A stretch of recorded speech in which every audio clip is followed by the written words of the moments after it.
ये क्या सिलसिला है अमेरिकन इस्टेब्लिशमेंट? चले पहले तो जरा ये बताइए हमें कि अमेरिकन इस्टेब्लिशमेंट हम कहते कैसे हैं? Is it pentagon? इसका ये क्या ये स्टेट डिपार्टमेंट है या वॉल स्ट्रीट के वो बिलियनर्स हैं जिनमें से कुछ तो शायद इनकी अपनी कैबिनेट में आ जाएं? तो ये किस किस्म की गवर्नमेंट होगी? इसमें बिलियनर्स होंगे? ये वॉल स्ट्रीट की गवर्नमेंट, यानी wall street versus American establishment, ये क्या डिजाइन है? जरा इसका समझाइए, फिर आगे चलते हैं इस बात के लिए। Thank you very much. एक चीज जो मैं मुसलसल कह रहा हूं वो तो आप ये समझ लें कि जो इस्टेब्लिशमेंट है it's a combination of the pentagon, CIA, liberal establishment और स्टेट डिपार्टमेंट। अच्छा, ओके। इनमें सबको डोनाल्ड ट्रंप ने बहुत कुछ कहा है और यहाँ की ब्यूरोक्रेसी को भी बहुत कुछ कहा है। और आपके इल्म में होगा कि बहुत सारे फौजी जवान और अफसरान जो है वो इस्तीफों का भी सोच रहे हैं। सारे मामलात हैं, लेकिन उन्होंने सीआईए का नाम अभी तक नहीं दिया। अच्छा, बड़ी इंपॉर्टेंट बात यह है कि इसका मतलब ये हुआ कि वो बड़ी समझदारी से इस वक्त प्ले अराउंड करेंगे और बड़े मामलात को देखभाल के करेंगे, क्योंकि सीआईए का जो जिस तरीके से उन्होंने पंजे गाड़े हुए उसको डायरेक्ट फौरी तौर के ऊपर छेड़ने की जरूरत नहीं है।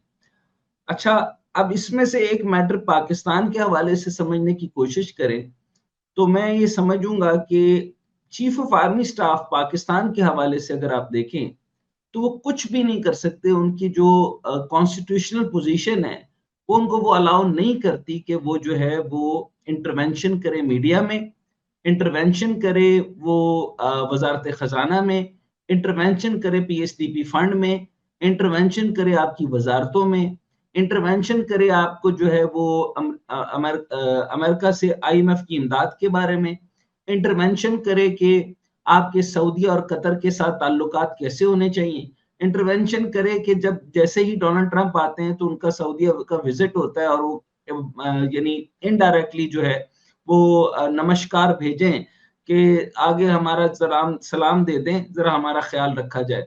सो इनडायरेक्टली इंटरवेंशंस जो हैं वो सारी आर्मी चीफ, आपको लगता है कि कॉन्स्टिट्यूशन या उनकी प्रोगेटिव या उनकी जो ड्यूटीज एंड रिस्पॉन्सिबिलिटी या उनकी हायरार्की ऑफ कमांड में कहीं भी आता है? Army chief is only army chief, उसके पास कोई ताकत ही नहीं है सिवाय इसके कि वो सिर्फ सिर्फ जो है वो 13 कोर कमांडर्स को बुला सकता है और वो अपनी पूरी फौज की कमांड ले सकता है। एम आई राइट और रॉन्ग? नहीं, एक एब्सोल्युटली। डिवीजन है, एक डिवीजन है स्पाई मास्टर। लीगल पोजीशन तो यही है। हाँ जी, the spy master which what we call it in Pakistan is ISI, similarly CIA बन जाता है। अच्छा, CIA उधर कमांड करता है। अच्छा, CIA के पास 2 डेब होती हैं और कई जगह 3 डेब भी होती हैं। CIA ISI के पास जो है वो एक होता है ISI DG political, ISI DG आपकी टेरिटोरियल जो मामलात होते हैं, जिसको स्पाई मास्टर कहते हैं। अच्छा, स्पाई मास्टर जिस तरीके से पिछली दफा जो है वो फैसल नसीर थे, इसी तरीके से उससे पहले जनरल फैज थे, इसी तरीके से उनके नीचे जो है वो 2 डिवीजन होती है, एक डीजी पॉलिटिकल होता है और एक डीजी इंटरनल सिक्योरिटी होता है। अच्छा, अब यहां पर देखें कि वक्त और एवोल्यूशन के मुताबिक ये मैं हमेशा जो है वो बहुत अच्छा तो नहीं कहता, मैं हमेशा बुरा भला ही कहता हूँ। जनरल हमीद गुल को मरहूम हो चुके, लेकिन मरहूम होने के बावजूद भी मैं बुरा कहूंगा। वजह इसलिए कि ये वो आदमी था जिसको इन्वॉल्व होना था टेरिटोरियल मामलात के अंदर और उसने जो है उसकी जहनीत की वजह से उसके अंदर जिहाद आया और जिहाद के बाद जो है वो जिहाद इंप्लीमेंट किया गया और जिहाद इंप्लीमेंट करने के बाद अफगानिस्तान मैटर बना और अफगानिस्तान के बाद हमने किसी की जान कहीं पर मुसल्लत कर दी। सो ये मामलात होते हैं।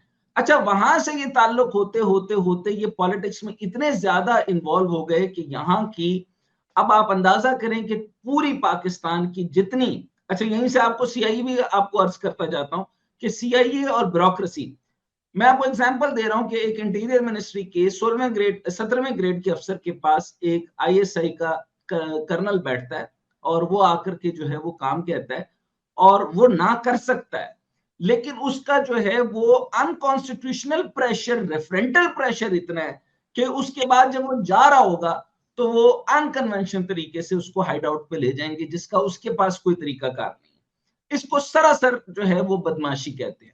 अच्छा, इस प्रैक्टिस को पहले ये छुपी हुई थी और बड़े चंद लोगों को, मेरे जैसे लोगों को पता था कि ये कैसे ऑपरेट करते हैं। ऑपरेट तो इसी तरह ही करते थे, लेकिन उस वक्त काले डाले बहुत ज्यादा मशहूर नहीं थे। उस सफेद कार हुआ करती थी और आराम से जो है वो टिंटेड शीशों के अंदर ले जाते होते थे और पट्टी बांध देते थे और फिर मरगला के इर्द गिर्द घुमा के तो आपको जो है ना एक पहाड़ी पे ले जाते थे। सो ये मैटर अलग था। सो अब मेरा कहने का मकसद ये है कि आहिस्ता आहिस्ता ये जो है वो आपके बिजनेस में इन्वॉल्व हुए, आहिस्ता आहिस्ता आपके जो है वो रियल एस्टेट में इन्वॉल्व हुए, आपके आहिस्ता आहिस्ता इन्होंने अपने, क्योंकि अच्छा रिटायर्ड फौजियों को अकोमोडेट करना शुरू कर दिया। फिर आईएसआई जो है वो मजबूत होती होती होती, यानी एवोल्यूशन के अंदर आज हालत ये है कि डीजीआईएसआई जो है वो करंट तो होने की जरूरत ही नहीं है। आम डीजीआईएसआई जो तकरीबन 2008 में भी था, वो आज भी उतना इफेक्टिव और किसी ऑर्गेनाइजेशन में काम कर रहा है और वो अपनी ऑर्गेनाइजेशन को वो यानी तसल्ली देता है कि आप बेफिक्र रहें, आप बेफिक्र रहें, ब्यूरोक्रेसी को जो आप कहेंगे वो करके दूंगा, टैक्स डिपार्टमेंट से जितना टैक्स छूट चाहिए वो आपको उतनी मिलेगी, पुलिस इधर आपको देख नहीं सकती, एफआईआर आपके ऊपर कट नहीं सकती, and they ensure you everything. So आप ये देखें कि रियल एस्टेट के हर कारोबार में अगर आप देखें तो हर जगह के ऊपर आपको जो है वो एक्स आईएसआई चीफ और उसके नीचे जो 8-9 लोग जो पहले काम करते थे, जो उसके बैच के होते थे, वो सारे आपको हर ऑर्गेनाइजेशन में मिलेंगे। इसी तरीके से ये सिलसिला मलिक रियाज ने शुरू किया था मेनली। अच्छा, अब यही मामला जो मैंने आपको अर्ज किया कि सीआईए जो है वो सीआईए तो बड़े लेवल पे काम कर रही है।